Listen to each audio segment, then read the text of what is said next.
كده خلاص هو خلص اهو كده خلاص. ناقصه بس ايه؟ ناقصه المرد وناقصه الياقة. طيب هناخد المرد قد ايه؟ عرض المرد في الغالب بيبقى من 2 ل 3 سنتي او 2.5 على حسب بقى، يعني في الرينج ده. شوفي العرض اللي تحبيه. انا هعمله 2، عرضه 2 وطوله هناخد الطول من هنا من عند نص الرقبة، مش هناخده من هنا، هناخده من هنا. طول المرد كام؟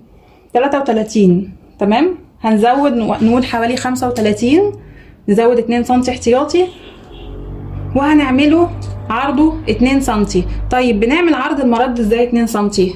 بطريقة سهلة جدا. المرد مثلا بيبقى مثلا كده صح؟ فهنا 2 سنتي من قدام و2 سنتي من ورا، يبقى كام؟ يبقى 4 سنتي، وهنزود سنتي من قدام وسنتي من ورا كمان عشان الخياطة يبقى كله على بعضه 6 سنتي. فهنقيس مرد طوله 35 وعرضه 6 سنتي. كده احنا عملنا المردين اهمت. هنجيب بقى الشميز، هنفتح المرد. احنا عندنا طريقتين في تركيب المرد، يا اما تمسكي دي كده على المكوة تتني سنتي لجوه وتتني السنتي التاني لجوه، تمام، وتمسكي بقى القماش بعد ما تكوني ده التانى وده التانى وتحطي القماش في النص كده وتخيطي الاتنين مع بعض. تمام. الطريقة دي بتطلع حلوة قوي ومظبوطة. يا اما بتمسكي تفتحي المرد كده وتمسكي تخيطي الناحية دي، بعد ما اتخيطت هتقومي قلباها الناحية التانية وهتخيطيها الناحية التانية بعد ما تتني سنتي مكان الخياطة بالظبط. الطريقة اللي تعجبك اعمليها. خلاص. يبقى اول حاجة انا هحط المرد كده وهخيط هنا كده. انا عملت ايه؟ خيطت ناحية اهو. هعمل ايه؟ هقوم قلبة الناحية التانية كده ناحية الخياطة اهي، وهتني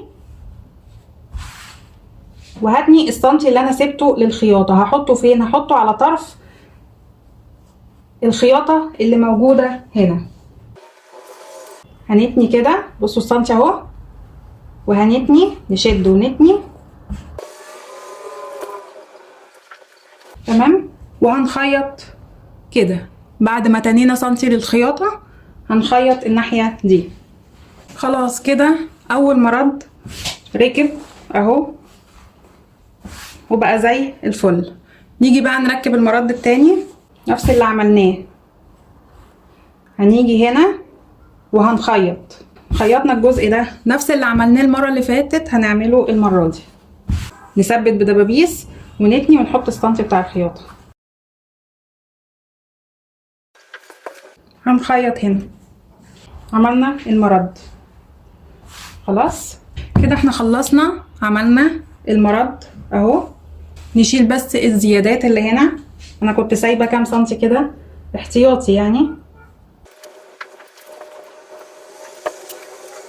خدنا حاجات كتير قوي في مكمل الحجاب ده. خدنا المرد وفي كذا طريقه للمرد، في المرد المنفصل والمتصل. حتى المنفصل اللي احنا عملناه ده ممكن يتعمل بطريقه تانية ويتركب بطريقه تانية، هبقى اركبها لكم في فيديو تاني. احنا ركبت بطريقه معينه دلوقتي. ده اسمه مرد منفصل. المرد المنفصل اللي هو بيبقى قطعة قماش لوحدها منفصلة وبنركبها. في حاجة تانية اسمها المرد المتصل. المتصل اللي هو بيبقى من نفس القماش، يعني القماش احنا بنحسب بقى منها المرد وبنكبرها وبنبتدي يعني نخيط فيها المرد منها فيها. يا ريت لو ما اشتركتيش في القناة تشتركي وتفعلي زر الجرس عشان يوصلك كل جديد، وتكتبي لي رأيك تحت في التعليقات هل فهمتي من الشرح فعلا ولا لا. باي باي.